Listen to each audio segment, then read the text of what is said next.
Welcome, everyone, to episode 90 of Ohio Unsolved. I'm your host, Matthew, and in today's episode, we're doing something brand new on this podcast. We're leaving the United States and we're heading to London to hear about serial killer Dennis Nilsen. This is a wild story, so get ready. Everyone sit back, make sure to lock your doors and windows, and get ready for Ohio Unsolved.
This story is graphic, so listener discretion is advised.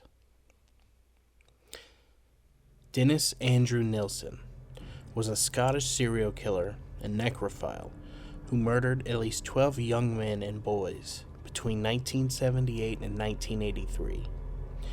Convicted at the Old Bailey for 6 counts of murder and 2 of attempted murder, Nilsen was sentenced to life imprisonment on November 4th, 1983, with a recommendation that he serve a minimum of 25 years. This recommendation was later changed to a whole life sentence in December of 1994. In his later years, Nilsen was imprisoned at HM Prison, Full Sutton, in the East Riding of Yorkshire.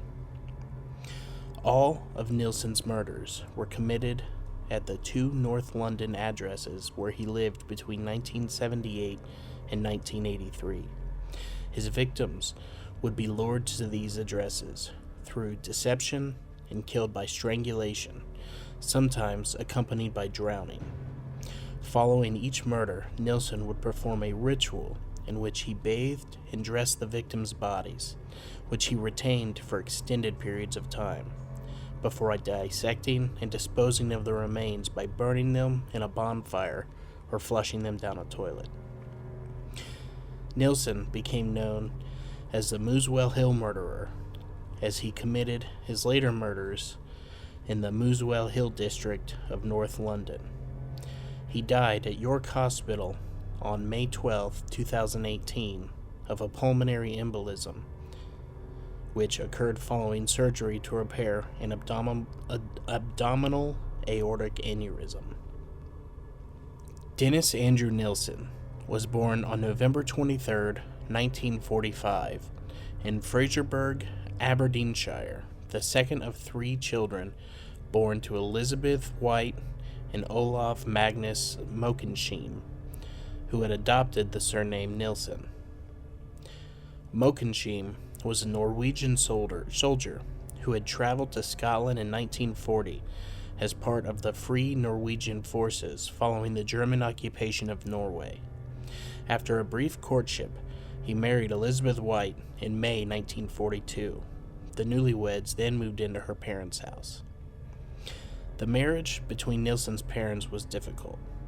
His father did not view married life with any seriousness, being preoccupied with his duties with the Free Norwegian Forces and making little attempt to spend much time with or find a new home for his wife.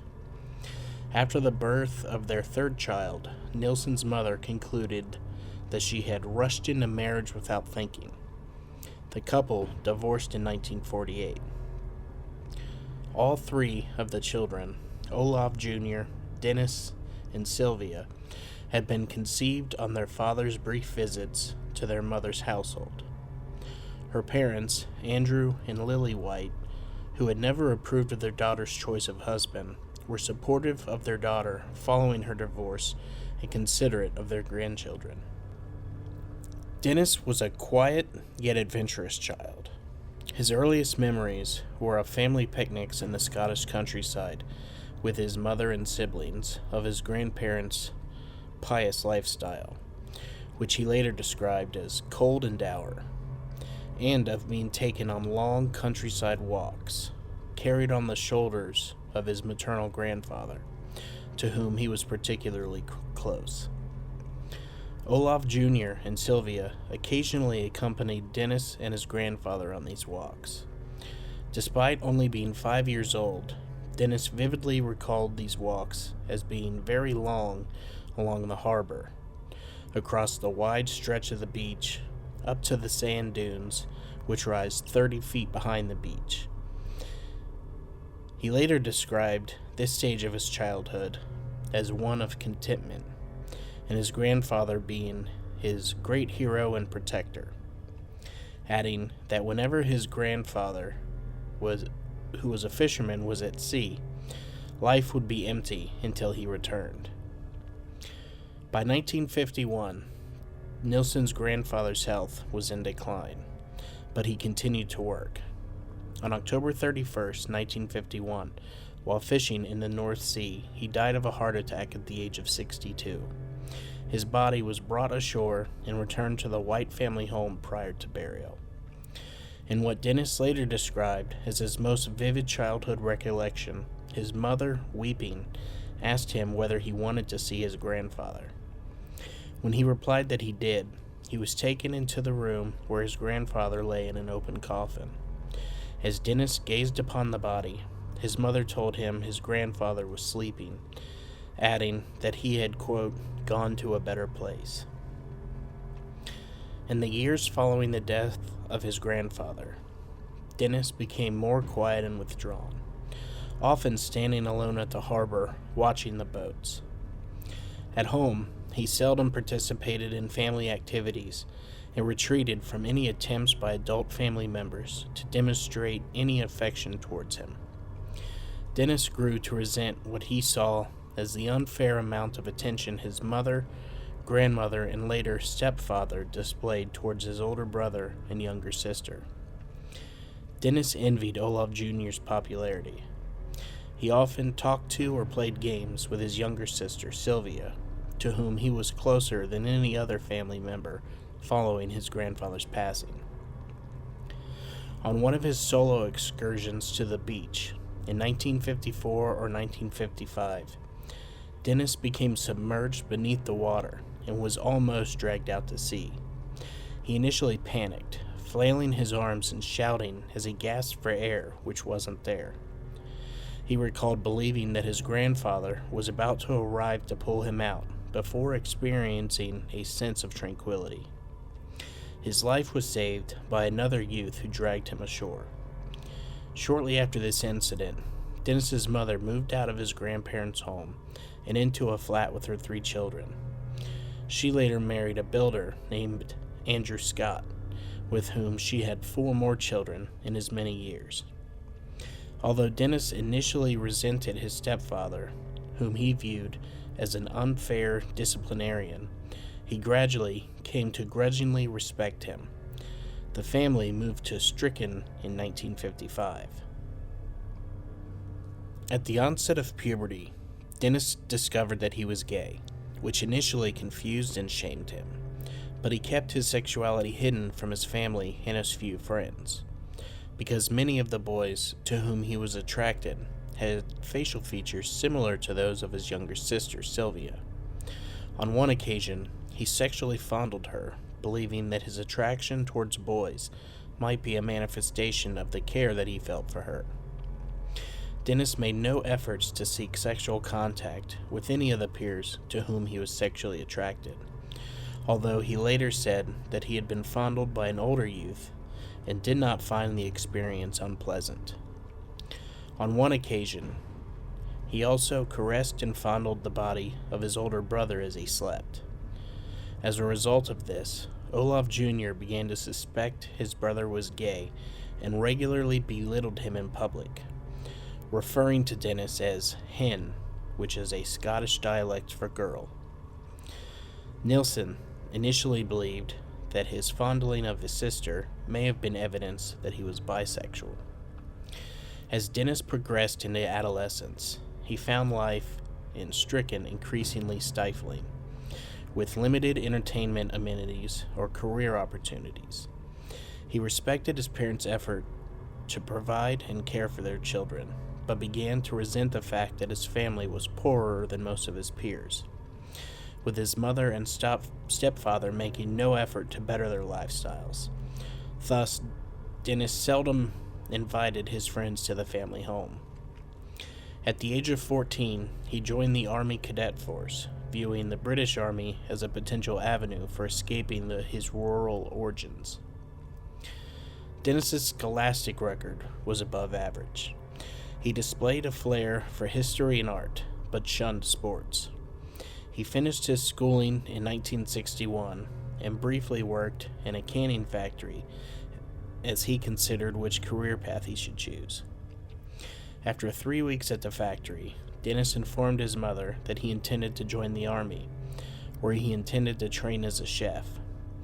Dennis passed the entrance examinations and received official notification that he was to enlist for 9 years' service in September of 1961, commencing his training with the Army Catering Corps at St. Omer Barracks in Aldershot, Hampshire.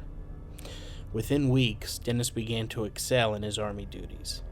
He later described his 3 years of training at Aldershot as the happiest of my life. He relished the travel opportunities affording him in his training, and recalled as a highlight his regiment taking part in a ceremonial parade attended by both the Queen and Field Marshal Lord Montgomery of Alamein. While stationed at Aldershot, Dennis's latent feelings began to stir, but he kept his sexual orientation well hidden from his colleagues. Dennis never showered in the company of his fellow soldiers for fear of developing an erection in their presence, instead opting to bathe alone in the bathroom, which also afforded him the privacy to masturbate without discovery. In mid-1964, Dennis passed his initial catering exam and was officially assigned to the 1st Battalion of the Royal Fusiliers in West Germany, where he served as a private. In this deployment, Dennis began to increase his intake of alcohol. He described himself and his colleagues as, quote, hard-working, boozy lot. His colleagues recalled that he often drank to excess in order to ease his shyness. On one occasion, Dennis and a German youth drank themselves into a stupor. When Dennis awoke, he found himself on the floor of the German youth's flat. No sexual activity had occurred, but this incident fueled Dennis's sexual fantasies, which initially involved his sexual partner, invariably a young, slender male, being completely passive. These fantasies gradually evolved into his partner being unconscious or dead. On several occasions, Dennis also made tentative efforts to have his own prone body sexually interfered with by one of his colleagues. In these instances, whenever he and his colleagues drank to excess, Dennis would pretend that he was inebriated in the hope that one of his colleagues would make sexual use of his supposedly unconscious body. Following 2 years of service in Germany, Dennis returned to Aldershot, where he passed his official catering exam before being deployed to serve as a cook for the British Army in Norway. In 1967, he was deployed to the state of Aden, formerly Aden Colony, now part of Yemen, where he again served as a cook at the Ai Mansoura prison. This posting was more dangerous than his previous postings in West Germany or Norway, and Dennis later recalled his regiment losing several men, often in ambushes en route to the army barracks. Dennis was kidnapped by an Arab taxi driver who beat him unconscious and placed him in the boot of his car. Upon being dragged out of the boot, Dennis grabbed a jack handle and knocked the taxi driver to the ground before beating him into unconsciousness. He then locked the man into the boot of the taxi. Unlike his previous postings, Dennis had his own room while stationed in Aden. This afforded him the privacy to masturbate without discovery.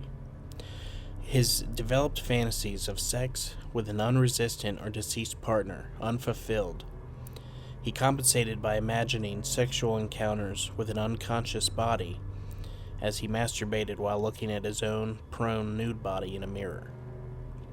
On one occasion, Dennis discovered that, by using a freestanding mirror, he could create an effect whereby, if positioning the mirror so his head was out of view, he could visualize himself engaged in a sexual act with another man. To Dennis, this ruse created the ideal circumstance in which he could visually split his personality. In these masturbatory fantasies, Dennis alternately envisioned himself as being both the domineering and the passive partner. These fantasies gradually evolved to incorporate his own near-death experience with the Arab taxi driver, the dead bodies he had seen in Aden, and imagery within a 19th century oil painting entitled The Raft of the Medusa, which depicts an old man holding the limp, nude body of a dead youth as he sits aside the dismembered body of another young male. In Dennis's most vividly recalled fantasy, a slender, attractive young blonde soldier who had been recently killed in battle is dominated by a faceless, dirty, gray-haired old man who washed this body before engaging in intercourse with the spread-eagled corpse. While Dennis completed his deployment in Aden, he returned to the UK and was assigned to serve with the Argyll and Sutherland Highlanders at Seaton Barracks in Plymouth, Devon. Throughout his service with this regiment, he was required to cook for 30 soldiers and 2 officers on a daily basis. Dennis served at these barracks for 1 year before being transferred with the Argyll and Sutherland Highlanders to Cyprus in 1969. Months later, the regiment was transferred to West Berlin, where the same year Dennis had his first sexual experience with a female, a prostitute whose services he solicited. He bragged of this sexual encounter to his colleagues, but later stated that he found intercourse with a female both overrated and depressing. Following a brief period with the Argyll and Sutherland Highlanders in Dennis Nilsen, he was selected to cook for the Queen's Royal Guard before, in January 1971, being reassigned to serve as a cook for a different regiment in the Shetland Islands, where he ended his 11-year military career at the rank of corporal in October 1972. Between October and December 1972, Dennis lived with his family as he considered his next career move. On more than one occasion in the 3 months Dennis lived in Stricken, his mother voiced her opinion as to her being more concerned with his lack of female companionship than his career path, and of her desire to see him marry and start a family. On one occasion, Dennis joined his older brother, Olaf Jr., his sister-in-law, and another couple to watch a documentary about gay men. All present viewed the topic with derision except Dennis, who ardently spoke in defense of gay rights. A fight ensued, after which Olaf Jr. informed his mother that Dennis was gay. Dennis never spoke to his older brother again, and maintained only sporadic written contact with his mother, stepfather, and younger siblings. He decided to join the Metropolitan Police and moved to London in December to begin the training course. In April 1973, Dennis completed his police training and was posted to Willesden Green, Still a cadet and junior constable, he performed several arrests but never had to physically subdue a member of the public. Dennis enjoyed the work but missed the comradeship of the Army. He began to drink alone in the evenings. During the summer and autumn of 1973, Dennis began frequenting gay pubs and engaged in several casual liaisons with men. He viewed these encounters as, quote, soul-destroying liaisons in which he would only lend his partner his body in a vain search for inner peace, as he sought a lasting relationship. In August, following a failed relationship, Dennis came to the conclusion that his personal lifestyle was at odds with his job. His birth father died the same month, leaving each of his 3 children 1,000 pounds, the equivalent of about 9,972 pounds as of 2022. In December, Dennis resigned from the police. Between December 73 and May 1974, he worked as a security guard. The work was intermittent, and he resolved to find more stable, secure employment. He found work as a civil servant in May 1974. He was initially posted to a job center in Denmark Street, where his primary role was to find employment for unskilled laborers. At his workplace, Dennis was known to be a quiet, conscientious employee who was active in the trade union movement. His attendance record was mediocre, although he frequently volunteered to work overtime, leading several colleagues to suspect that he was something of a loner. In 1979, Dennis was appointed to acting executive officer. He was officially promoted to the position of executive officer with additional supervisory responsibilities in June of 1982, and transferred to another job center in Kentish Town, continuing in this job until his arrest. In November 1975, Dennis encountered a 20-year-old man named David Gallichan being threatened outside of a pub by 2 other men. Dennis intervened in the altercation and took David to his room at 80 Tyngenmouth Road in the Cricklewood district of North London. The 2 men spent the evening drinking and talking. Dennis learned that David had recently moved to London from Weston-super-Mare, Somerset, was gay, unemployed, and residing in a hostel. The following morning, both men agreed to live together in a larger residence, and Dennis, using part of the inheritance bequeathed to him by his father, immediately resolved to find a larger property. Several days later, the pair viewed a vacant ground floor flat at 195 Melrose Avenue, also in Cricklewood, and they decided to move into the property. Prior to moving into Melrose Avenue, Dennis negotiated a deal with the landlord whereby he and David had exclusive use of the garden at the rear of the property. The Melrose Avenue flat was supposed to be furnished, but upon moving in, the pair found it to be largely empty. Over the following months, the couple redecorated and furnished the entire flat. Much of this work was performed by David, as Dennis, having discovered David's lack of employment ambitions, began to view himself as a breadwinner in their relationship. Dennis later recollected that he was sexually attracted to David, but the pair seldom had intercourse. Initially, Dennis experienced domestic contentment with David, but within a year of their moving to Melrose Avenue, the superficial relationship between the 2 men began to show signs of strain. They slept in separate beds, and both began to bring home casual sexual partners. David later insisted Dennis had never been physically violent toward him, but that he did engage in verbal abuse, and the pair had begun arguing with increasing frequency by early 1976. Dennis later stated that following a heated argument in May of '77, He demanded that David leave the residence. David later informed investigators that he had chosen to end the relationship.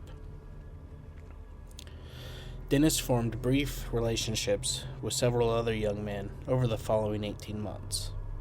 None of these relationships lasted more than a few weeks, and none of the men expressed any intention of living with him on a permanent basis. But by late 1978, he was living a solitary existence.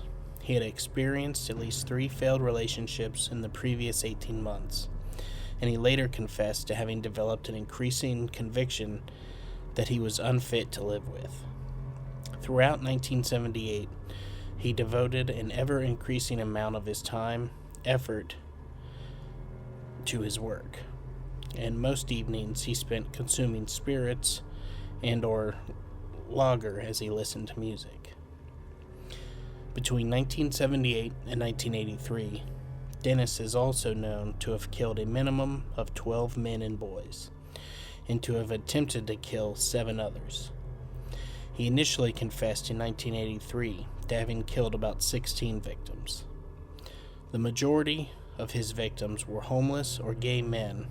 Others were heterosexual people that he typically met in bars, on public transport, or on one occasion outside of his own home. All of Dennis's murders were committed inside the 2 North London addresses where he had resided in the years he is known to have killed.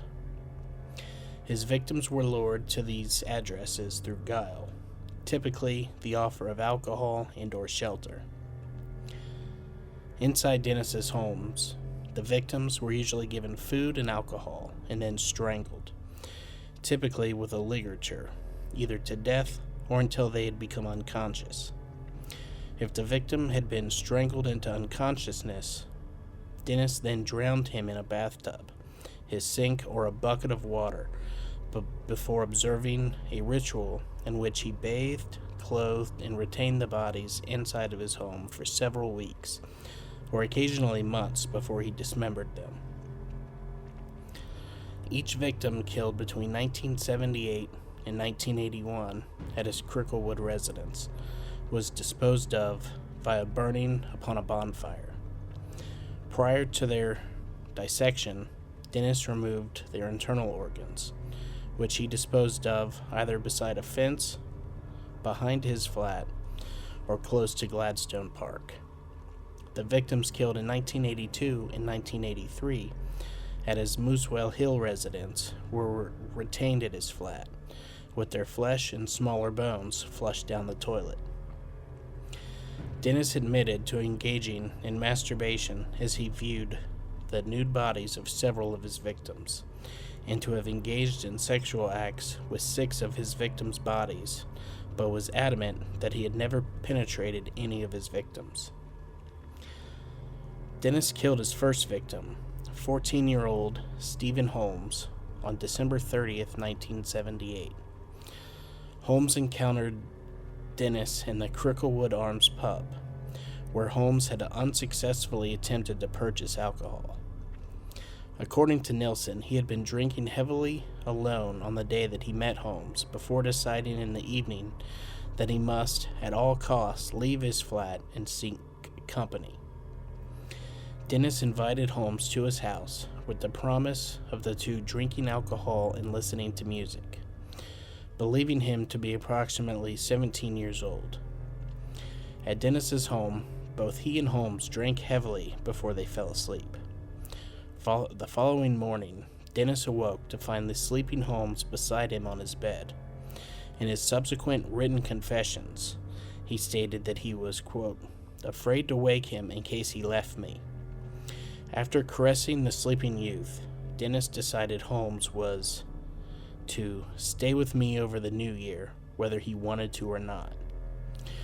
Reaching for a necktie, Dennis straddled Holmes as he strangled him into unconsciousness, before drowning the teenager in a bucket filled with water.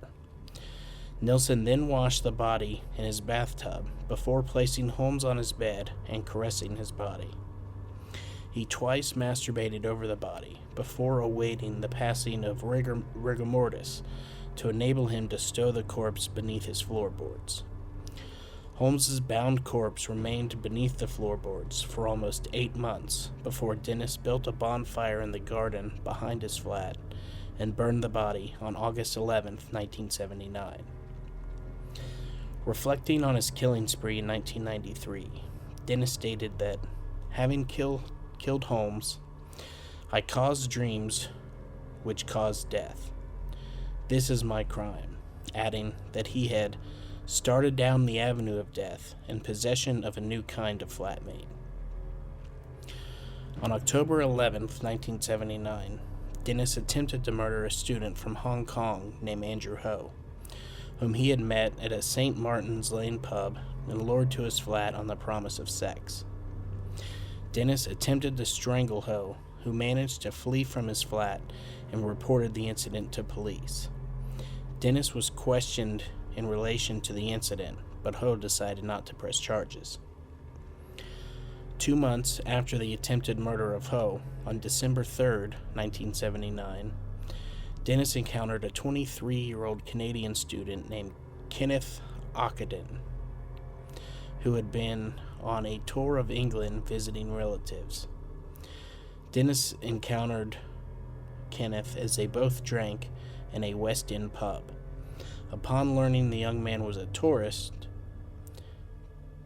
Dennis offered to show him several London landmarks, an offer which Kenneth accepted. Dennis then invited the student to his house on the promise of a meal and further drinks. The pair stopped off license en route to Nilsen's residence and purchased whiskey, rum, and beer, with Kenneth insisting on sharing the bill. Dennis was adamant that he could not recall the precise moment he strangled Kenneth, but recalled that he strangled the young man with the cord of his headphones as Kenneth listened to music. He also recalled dragging his body across his floor with the wire wrapped around his neck as he strangled him, before pouring himself half a glass of rum and continuing to listen to music on the headphones with which he had just strangled Kenneth. The following day, Dennis purchased a Polaroid camera and photographed Kenneth's body in various suggestive positions. He then laid the corpse spread-eagled above him on his bed as he watched television for several hours, before wrapping the body in plastic bags and stowing the corpse beneath the floorboards. On approximately 4 occasions over the following fortnight, Dennis disinterred Kenneth's body from beneath his floorboards and seated the body upon his armchair alongside him as he himself watched television and drank alcohol. Dennis killed his third victim, 16-year-old Martin Duffy, on May 17, 1980. Duffy was a catering student from Birkenhead, Merseyside, who had hitchhiked to London without his parents' knowledge on May 13th, after being questioned by the British Transport Police for evading his train fare. For 4 days, Duffy had slept rough near Euston Railway Station before Dennis encountered the youth as he returned from a union conference in Southport. Duffy, Dennis recollected, was both exhausted and hungry, and happily accepted Dennis's offer of a meal and a bed for the evening. After the youth had fallen asleep in Dennis's bed, Dennis fashioned a ligature around his neck and then simultaneously sat on his chest and tightened the ligature with great force. Dennis held this grip until Duffy became unconscious. He then dragged him into his kitchen and drowned him in his sink before bathing with the body, which he recollected as, quote, the youngest looking I'd ever seen. Duffy's body was first placed upon a kitchen chair, then upon the bed on which he had been strangled. The body was repeatedly kissed, complimented, and caressed by Dennis, both before and after he had masturbated while sitting upon the stomach of the corpse. For 2 days, Duffy's body was stowed in a cupboard before Dennis noted signs of bloating. Therefore, he went straight under the floorboards. Following Duffy's murder, Dennis began to kill with increasing frequency. Before the end of 1980, he killed a further 5 victims and attempted to murder one other. Only one of these victims, whom Nilsen murdered, 26-year-old William Sutherland, had ever been identified. Dennis's recollections of the unidentified victims were vague, but he graphically recalled how each victim had been murdered and just how long the body had been retained before dissection. One unidentified victim killed in November had moved his legs in a cycling motion as he was strangled. Dennis is known to have absented himself from work between November 11th and 18th, likely due to this particular murder. Another unidentified victim, Dennis had unsuccessfully attempted to resuscitate before sinking to his knees and sobbing, then spitting at his own image as he looked at himself in the mirror. On another occasion, he had lain in bed alongside the body of an unidentified victim as he listened to the classical theme Fanfare for the Common Man before bursting into tears. Inevitably, the accumulated bodies beneath Dennis's floorboards attracted insects and created a foul odor, particularly throughout the summer months. On occasions when Dennis disinterred the victims from beneath the floorboards, he noted that the bodies were covered with pupa and infested with maggots.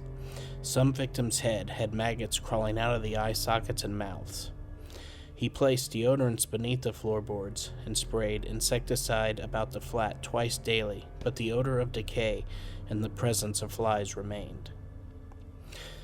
In late 1980, Dennis removed and dissected the bodies of each victim killed since December 1979 and burned them upon a communal bonfire that he had constructed on waste ground behind his flat.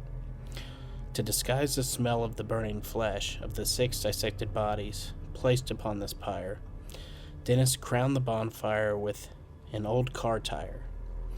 3 neighborhood children stood to watch this particular bonfire, and Dennis later wrote in his memoirs that he felt that it would have seemed in order if he had seen these 3 children dancing around a mass funeral pyre.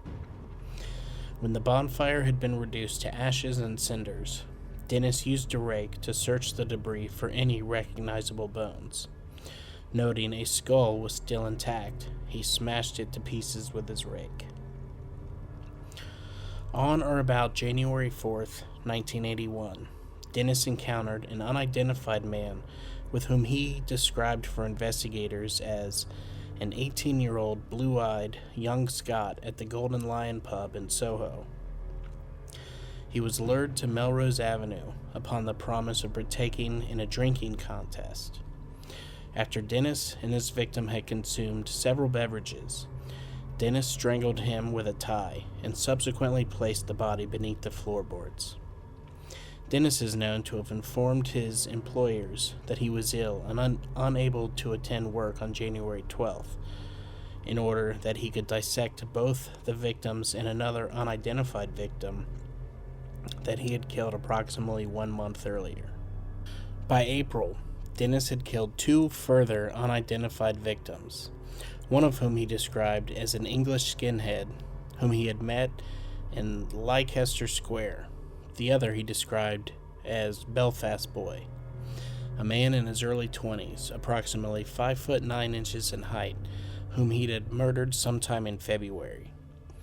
In relation to the first of these 3 unidentified victims, he later casually reflected, "End of the day, end of the drink, end of a person. Floorboards back, carpet replaced, and back to work at Denmark Street." The following month, Dennis removed the internal organs of several victims stowed beneath his floorboards. He discarded these innards both upon the waste ground behind his flat and in his household trash can. The final victim to be murdered at Melrose Avenue was 23-year-old Malcolm Barlow, whom Dennis discovered slumped against a wall outside his home on September 17, 1981. When Dennis inquired as to Barlow's welfare, he was informed that a medication Barlow was prescribed for his epilepsy had caused his legs to weaken. Dennis suggested that Barlow should be in a hospital, and, supporting him, walked him into his residence before phoning for an ambulance. The following day, Barlow was released from the hospital and returned to Dennis's home, apparently to thank him. He was invited in, and after eating a meal, began drinking rum and coke before falling asleep on the sofa. Dennis manually strangled Barlow as he slept, before stowing his body beneath his kitchen sink the following morning. In mid-1981, Dennis's landlord decided to renovate 195 Melrose Avenue and asked Dennis to vacate the property. Dennis was initially resistant to the proposal, but accepted an offer of £1,000 from the landlord to vacate the residence. He moved into an attic flat at 23D Cranley Gardens in the Muswell Hill district of North London on October 5, 1981. The day before he vacated the property, Dennis burned the dissected bodies of the last 5 victims that he had killed at this address upon a third and final bonfire that he constructed in the garden behind his flat. Again, Dennis ensured the bonfire was crowned with an old car tire to disguise the smell of burning flesh. Dennis had already dissected the bodies of 4 of these victims in January and August, and needed only to complete the dissection of Barlow for this third bonfire.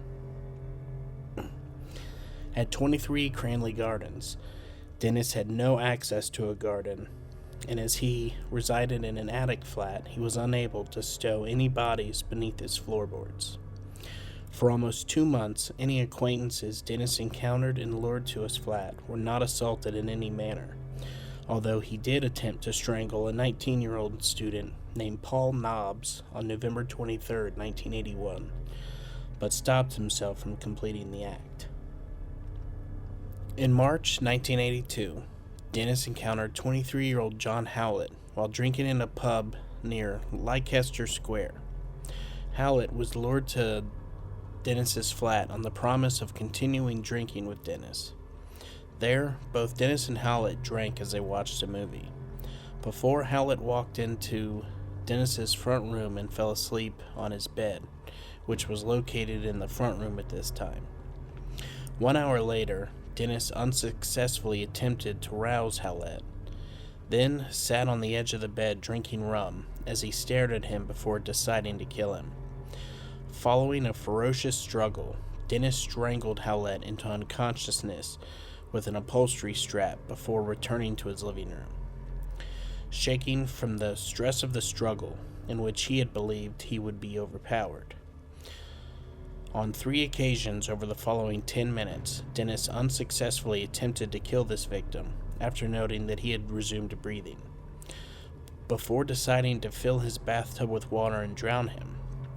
For over a week following Howlett's murder, Dennis's own neck bore the victim's finger impressions. In May 1982, Dennis encountered Carl Stoder, a 21-year-old gay man, as a young man drank at the Black Cap pub in Camden. Dennis engaged Stoder in conversation, discovering that he was depressed following a failed relationship. After plying him with alcohol, Dennis invited him to his flat, assuring his guests that he had no intention of sexual activity. At the flat, Stoder consumed further alcohol before falling asleep upon an open sleeping bag. He later awoke to find himself being strangled, with Dennis loudly whispering, "Stay still." In his subsequent testimony at Dennis's trial, Stoder stated that he initially believed Dennis was trying to free him from the zip of the sleeping bag, before he returned to a state of unconsciousness. He then vaguely recalled hearing water running before realizing he was immersed in the water and that Dennis was attempting to drown him. After briefly succeeding in raising his head above the water, Stoder gasped the words, "No more, please, no more," before Dennis again submerged Stoder's head beneath the water. Believing that he had killed him, Dennis seated the youth in his armchair, then noted his mongrel dog, Bleep, licking Stoder's face. Dennis realized that he was still barely alive. He rubbed Stoder's limbs and heart to increase circulation, covered the youth's body in blankets, and then laid him upon his bed. When Stoder regained consciousness, Dennis embraced him. He then explained to Stoder that he had almost strangled himself on the zip of the sleeping bag, and that he had resuscitated him. Over the following 2 days, Stoder repeatedly lapsed in and out of consciousness.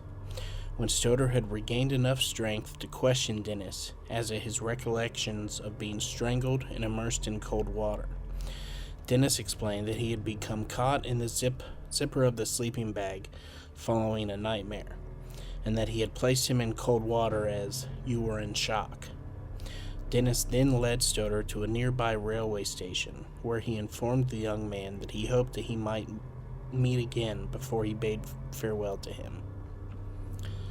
3 months after Dennis's June 1982 promotion to the position of executive officer in his employment, he encountered a 27-year-old named Graham Allen attempting to hail a taxi in Shaftesbury. Allen accepted Dennis's offer to accompany him to Cranley Gardens for a meal, as had always been the case with several previous victims. Dennis stated that he could not recall the precise moment he had strangled Allen, but recalled approaching him as he sat eating an omelet with the full intention of murdering him. Allen's body was retained in the bathtub for a total of 3 days before Dennis began the task of dissecting his body upon the kitchen floor.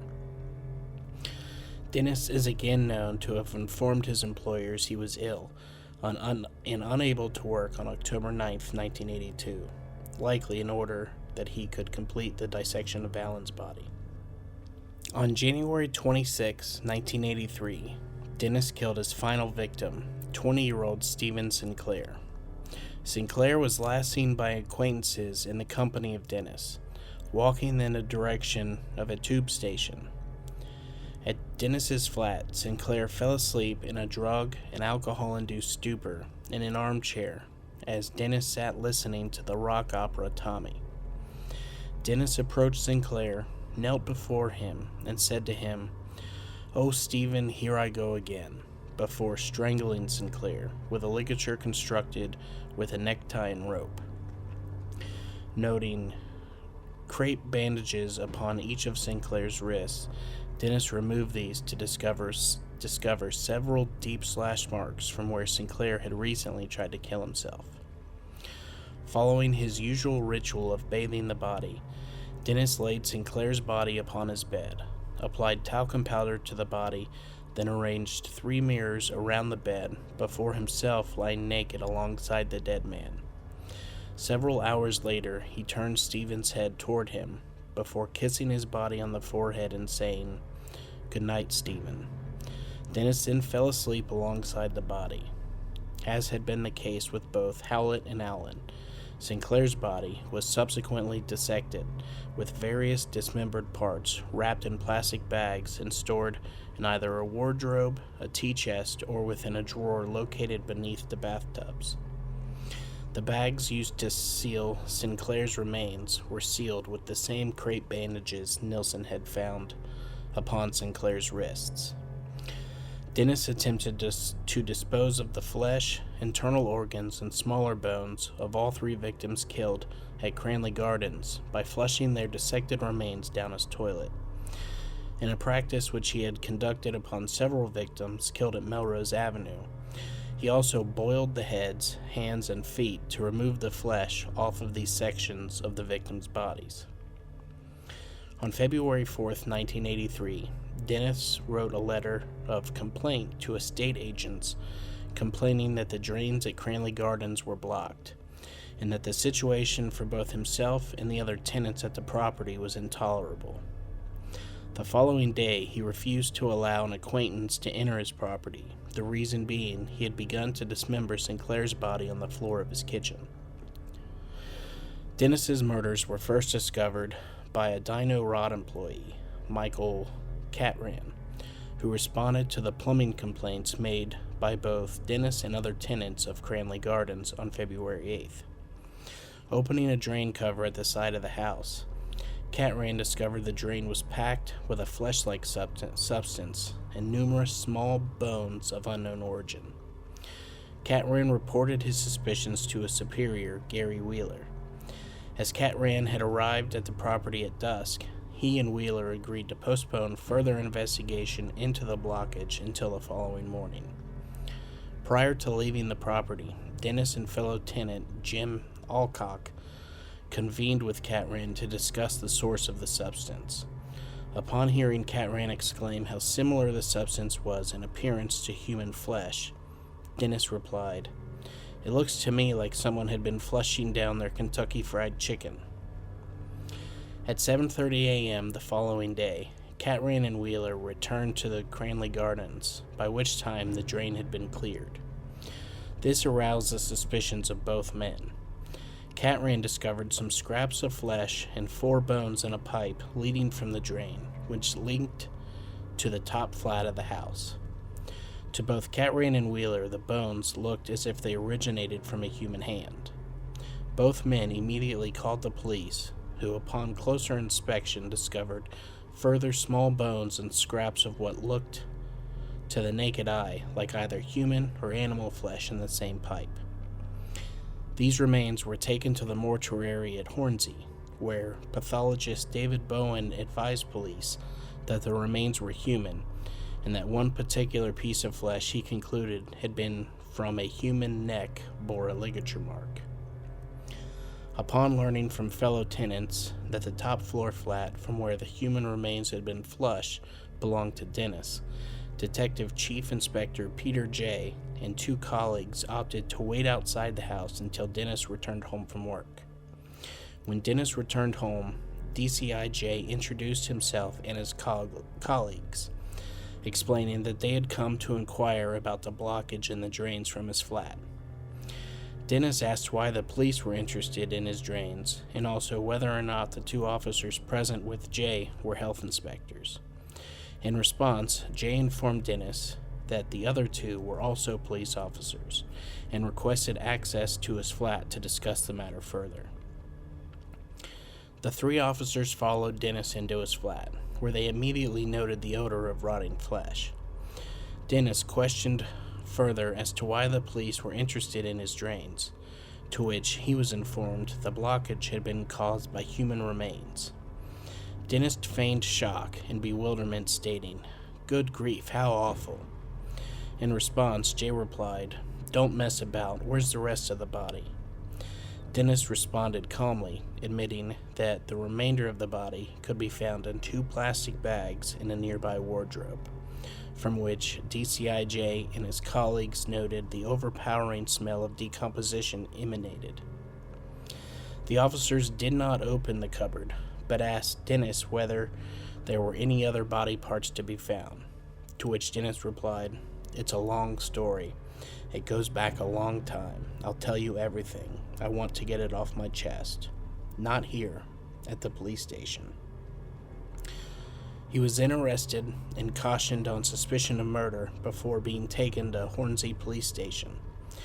While en route to the police station, Dennis was asked whether the remains in his flat belonged to 1 person or 2. Staring out of the window of the police car, he replied, 15 or 16, since 1978. That evening, Detective Superintendent Chambers accompanied DCI-J and Bowen to Cranley Gardens, where the plastic bags were removed from the wardrobe and taken to Hornsey Mortuary. 1 bag was found to contain 2 dissected torsos, one of which had been vertically dissected, and a shopping bag containing various internal organs. The second bag contained a human skull, almost completely devoid of flesh, a severed head, and a torso with arms attached, but hands missing. Both heads were found to have been subjected to moist heat.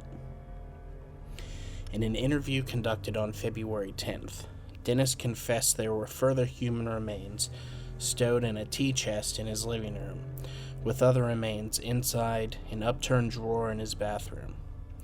The dismembered body parts were the bodies of 3 men, all of whom he had killed by strangulation, usually with a necktie. One victim he could not name, another he knew only as John the Guardsman, and a third he identified as Stephen Sinclair.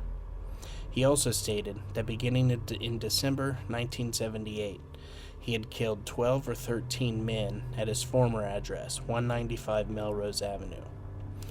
Dennis also admitted to having unsuccessfully attempted to kill approximately 7 other people who had either escaped or, on one occasion, had been at the brink of death but had been revived and allowed to leave in his residence.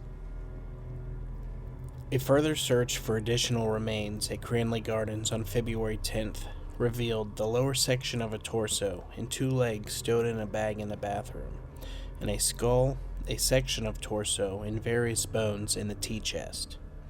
The same day, Dennis accompanied police to Melrose Avenue, where he indicated the 3 locations in the rear garden where he had burned the remains of his victims.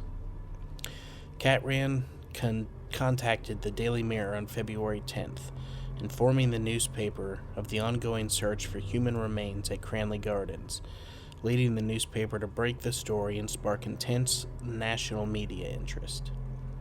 By February 11th, reporters from the Mirror had obtained photographs from Dennis's mother in Aberdeenshire, which appeared on their front page the following day. Under English law, the police had 48 hours in which to charge Dennis or release him. Assembling the remains of the victims killed at Cranley Gardens on the floor of Hornsey Mortuary, Professor Bowen was able to confirm the fingerprints on one body matched those on police files of Sinclair. At 5:40 p.m. on February 11th, Dennis was charged with Sinclair's murder, in a statement revealing this was released to the press. Formal questioning of Dennis began the same evening, with Dennis agreeing to be represented by a solicitor. Police interviewed Dennis on 16 separate occasions over the following days, in interviews which totaled over 30 hours. Dennis was adamant that he was uncertain as to why he had killed, simply saying, "I'm hoping you will tell me that." When asked his motive for the murders, he was adamant that the decision to kill was not made until moments before the act of murder. Most victims had died by strangulation.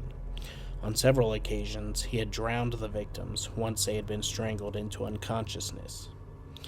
Once the victim had been killed, he typically bathed the victim's body, shaved any hair from the torso to conform it to his physical ideal, then applied makeup to any obvious blemishes upon the skin. The body was usually dressed in socks and underpants, before Dennis draped the victim around him as he talked to the corpse. With most victims, Dennis masturbated as he stood alongside or knelt above the body, and he confessed to having occasionally engaged in intercrural sex with his victims' bodies, but repeatedly stressed to investigators he had never actually penetrated his victims, explaining that his victims were, quote, too perfect and beautiful for the pathetic ritual of commonplace sex. All of the victims' personal possessions were destroyed following the ritual of bathing their bodies in an effort to obliterate their identity prior to their murder, and they're now becoming what Dennis described as a prop in his fantasies. In several instances, he talked to his victim's body as it remained seated in a chair or prone on his bed. He recalled being emotional as he marveled at the beauty of their bodies. With reference to one victim, Kenneth Ockenden, Dennis noted that Kenneth's body and skin were very beautiful, adding the sight almost brought me to tears. Another unidentified victim had been so emaciated that he had simply been discarded under the floorboards. The bodies of the victims killed at his previous address were kept for as long as decomposition would allow. Upon noting any major signs of decomposition in a body, Dennis stowed it beneath his floorboards. If a body did not display any signs of decomposition, He occasionally alternately stowed it beneath the floorboards and retrieved it before again masturbating as he stood over or lay alongside the body. Makeup was again applied to, quote, enhance its appearance and to obscure blemishes. When questioned as to why the heads found at Cranley Gardens had been subjected to moist heat, Dennis stated that he had frequently boiled the heads of his victims in a large cooking pot on his stove so that the internal contents evaporated, thus removing the need to dispose of the brain and flesh. The torsos and limbs of the 3 victims killed at this address were dissected within about 1 week of their murder before being wrapped in plastic bags and stowed in the three locations that he had indicated to the police. The internal organs and smaller bones he flushed down the toilet. This practice, which had led to his arrest, had been the only method he could consider to dispose of the internal organs and soft tissue, as unlike at Melrose Avenue, he had no exclusive use of the garden of the property. At Melrose Avenue, Dennis typically retained the victims' bodies for a much longer period before disposing of the remains. He kept 3 or 4 bodies stowed beneath the floorboards before he dissected the remains, which he would wrap inside plastic bags and either return under the floorboards or, in 2 instances, place inside suitcases, which had been left at the property by a previous tenant. The remains stowed inside the suitcases, those of Ockenden and Duffy, were placed inside a shed in the rear garden and were disposed of upon the second bonfire Dennis had constructed at Melrose Avenue. Other dissected remains, minus the internal organs, were returned beneath the floorboards or placed upon a bonfire he had constructed in the garden. Dennis confirmed that on 4 occasions he had removed the accumulated bodies from beneath his floorboards and dissected the remains, and on 3 of these occasions he had then disposed of the accumulated remains upon an assembled bonfire. On more than 1 occasion, he had removed the internal organs from the victims' bodies and placed them in bags, which he then typically dumped behind a fence to be eaten by wildlife. All of the bodies of the victims killed at Melrose Avenue were dismembered after several weeks or months of internment beneath the floor. Dennis recalled that the putrefaction of these victims' bodies made this task exceedingly vile. He recalled having to fortify his nerves with whiskey and having to grab handfuls of salt with which to brush aside maggots from the remains. Often he vomited as he dissected the bodies, before wrapping the dismembered limbs inside plastic bags and carrying the remains to the bonfires. Nonetheless, immediately prior to his dissecting the victims' bodies, Dennis masturbated as he knelt or sat alongside the corpse. This, he stated, was his symbolic gesture of saying goodbye to his victims. When questioned as to whether he had any remorse for his crimes, Dennis replied, "I wished I could stop, but I couldn't. I had no other thrill or happiness." He also emphasized that he took no pleasure from the act of killing, but, quote, worshipped the art in the act of death.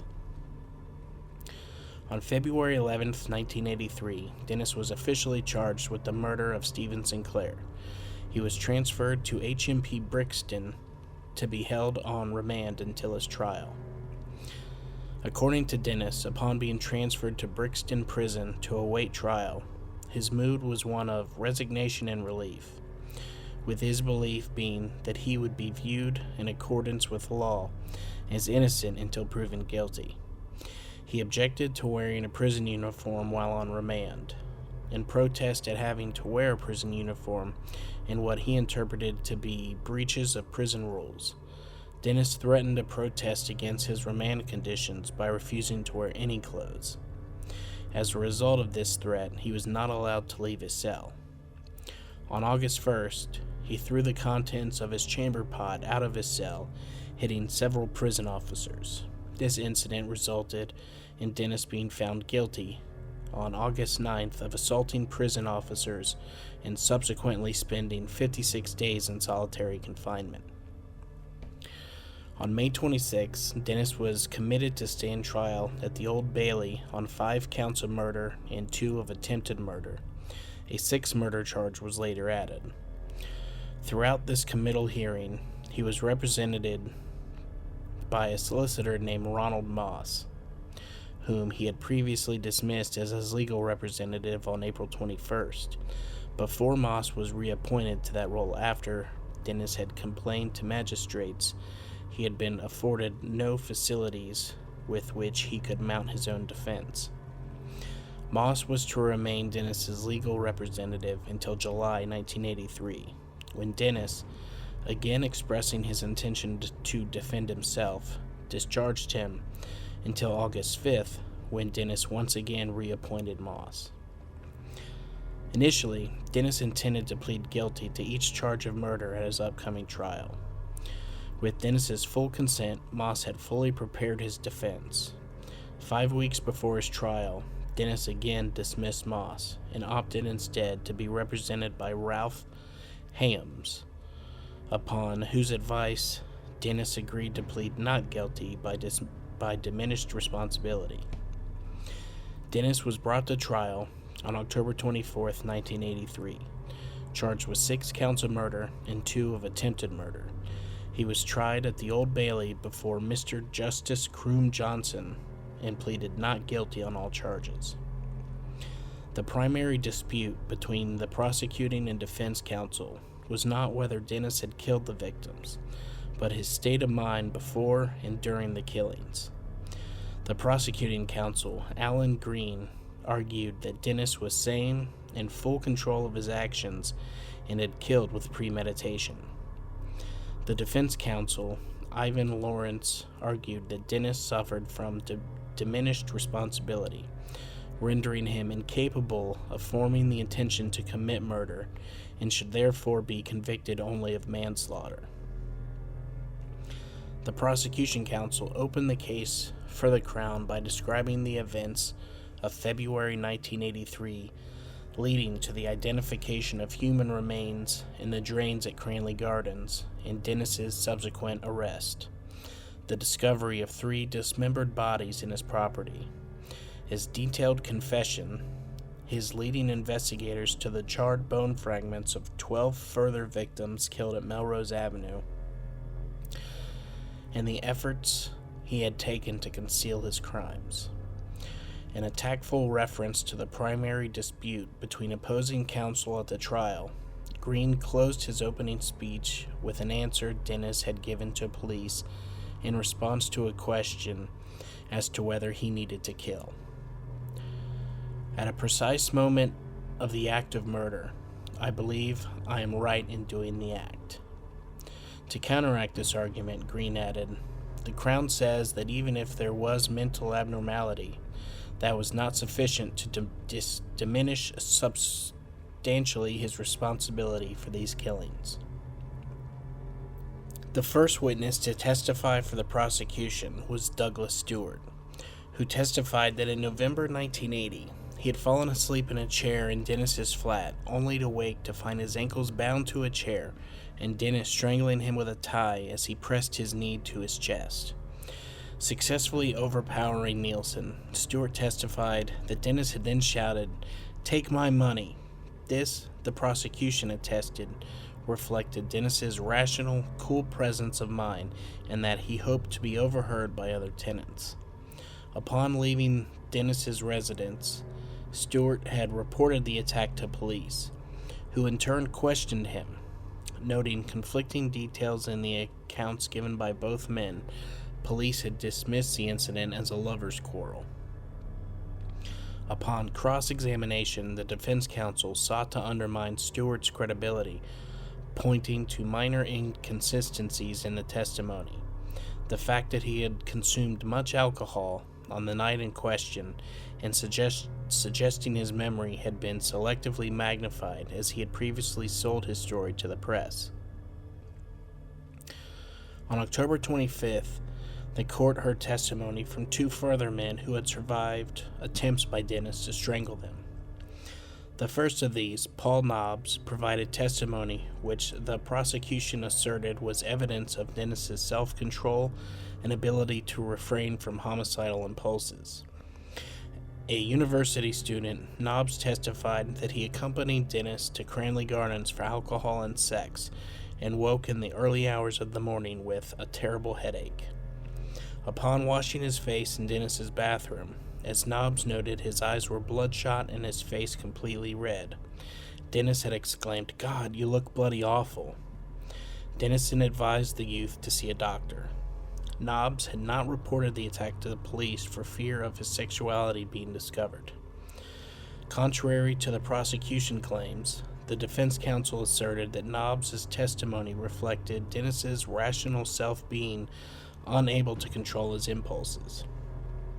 The fact Dennis had selected a university student as a potential victim was at odds with the prosecution's claim that Dennis intentionally selected rootless males whose disappearance was unlikely to be noted. Immediately after the testimony of Nobbs had concluded, Carl Stoder took the stand to recount how, in May of 1982, Dennis had attempted to strangle and drown him before bringing him, quote, back to life. Stoder's voice frequently quivered with emotion as he recounted how Dennis had repeatedly attempted to drown him in his bathtub, as he pleaded in vain for his life to be spared, and how he later awoke to find Dennis's mongrel dog licking his face on several occasions. The judge had to allow Stoder time to regain his composure. DCIJ then recounted the circumstances of Dennis's arrest and his calm, matter-of-fact confessions before reading to the court several statements volunteered by Dennis following his arrest. In one of these statements, Dennis had said, quote, "I have no tears for my victims. I have no tears for myself, nor those bereaved by my actions." Jay admitted it was unusual for anyone accused of such horrific crimes to be so forthcoming in providing information, and conceded upon questioning by defense counsel that Dennis not only provided most of the evidence against himself, but also encouraged the discovery of evidence which could contradict his own version of events. Following Jay's testimony, D.S. Chambers recited Dennis's formal confession to the court. This testimony included graphic description of the ritualistic and sexual acts Dennis performed with his victims' bodies, his various methods of storage of bodies and body parts, dismemberment and disposal, and the problems decomposition, particularly regarding colonies of maggots, afforded him. Several jurors were visibly shaken throughout this testimony. Others looked at Dennis with incredulous expressions on their faces as Dennis listened to the testimony with apparent indifference. This testimony lasted until the following morning, when the prosecution included several exhibits into evidence. This included the cooking pot in which Dennis had boiled the heads of 3 victims killed at Cranley Gardens, the cutting board he had used to dissect John Howlett, and several rusted catering knives, which had formerly belonged to victim Martin Duffy. 2 psychiatrists testified on behalf of the defense. The first of these, James McKeith, began his testimony on October 26. McKeith testified as to how, through a lack of emotional development, Dennis experienced difficulty expressing any emotion other than anger, and his tendency to treat other human beings as components of his fantasies. The psychiatrist also described Dennis's association between unconscious bodies and sexual arousal, stating that Dennis possessed narcissistic traits, an impaired sense of identity, and was able to depersonalize other people. He stated his conclusions that Dennis displayed many signs of maladaptive behavior, the combination of which in one man was lethal. These factors could be attributed to an unspecified personality disorder from which McKeith believed Dennis suffered. In response to prosecution contention that in attributing an unspecified disorder to Dennis, McKeith was undecided in his conclusions. McKeith contended that his unspecified personality disorder was severe enough to substantially reduce Dennis's responsibility. The second psychiatrist to testify for the defense, Patrick Galloway, diagnosed Dennis with a, quote, borderline false self as if pseudo-normal narcissistic personality disorder, with occasional outbreaks of schizoid disturbances that Dennis managed most of the time to keep at bay. Galloway stated that in episodic breakdowns, Dennis became predominantly schizoid, acting in an impulsive, violent, and sudden manner. Galloway further added that someone suffering from these episodic breakdowns is most likely to disintegrate under circumstances of social isolation. In effect, Dennis was not guilty of malice aforethought. Upon cross-examination, Green largely focused upon the degree of awareness shown by Dennis and his ability to make decisions. Galloway conceded that Dennis was intellectually aware of his actions, but stressed that, due to his personality disorder, did not appreciate the criminal nature of what he had done. On October 31st, the prosecution called Paul Bowden to testify in rebuttal of the psychiatrist who had testified for the defense. Prior to Dennis's trial, Bowden had interviewed the defendant on 16 separate occasions in interviews totaling over 14 hours.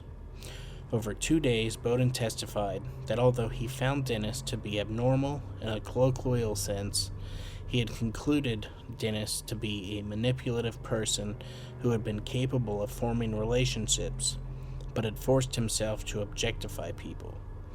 Refuting the testimony of McKeith and Galloway, Bowden further testified he had found no evidence of maladaptive behavior, and that Dennis suffered from no disorder of the mind. Following the closing arguments of both prosecution and defense, the jury retired to consider their verdict on November 3, 1983. The following day, the jury returned with a majority verdict of guilty upon 6 counts of murder and 1 of attempted murder, with a unanimous verdict of guilty in relation to the attempted murder of Nobbs, Croom Johnson, sentenced Nilsen to life imprisonment with a recommendation that he serve a minimum of 25 years imprisonment. Following his conviction, Dennis was transferred to HMP Wormwood Scrubs to begin his sentence. As a Category A prisoner, he was assigned his own cell and could mix freely with other inmates. Dennis did not lodge an appeal, accepting that the Crown's case, that he had the capacity to control his actions and that he had killed with premeditation, was essentially correct. He further elaborated on the day of his conviction that he took an enormous thrill from the, quote, social seduction, the getting the friend back, the decision to kill, the body and its disposal. Dennis also claimed drunkenness was the sole reason at least 2 of his attempted murders were unsuccessful. In December 1983, Dennis was cut on the face and chest with a razor blade by an inmate named Albert Moffat, resulting in injuries requiring 89 stitches. Afterward, he was briefly transferred to HMP Parkhurst before being transferred to Wakefield, where he remained until 1990. In 1991, Dennis was transferred to a vulnerable prison unit at HMP Full Sutton upon concerns for his safety.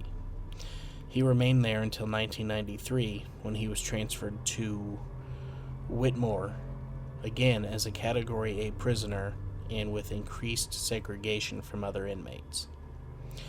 The minimum term of 25 years imprisonment, to which Dennis was sentenced in 1983, was replaced by a whole life tariff by Home Secretary Michael Howard in December 1994. This ruling ensured Dennis would never be released from prison, a punishment that he accepted. In 2003, Dennis was again transferred to HMP Full Sutton, where he remained incarcerated as a Category A prisoner. In the prison workshop, he translated books into Braille. He spent much of his free time reading and writing, and was allowed to paint and compose music upon a keyboard. He also exchanged letters with numerous people who sought his correspondence. Dennis remained at HMP Full Sutton until his death on May 12, 2018. On May 10, 2018, Dennis was taken from HMP Full Sutton to York Hospital after complaining of several stomach pains. He was found to have a ruptured abdominal aortic aneurysm, which was repaired, although he subsequently suffered a blood clot as a complication of the surgery. Dennis died on May 12th. A subsequent post-mortem examination revealed that the immediate cause of Dennis's death was pulmonary embolism and retroperitoneal hemorrhage. Dennis's body was cremated in June 2018. There was a service held with only 5 mourners present, including 3 prison officers and the individual with whom Dennis had corresponded while in prison. No family members were present at the service. In line with the Ministry of Justice policy, HMP Full Sutton paid $3,223 toward the cost of Dennis's funeral. His ashes were later handed to his family.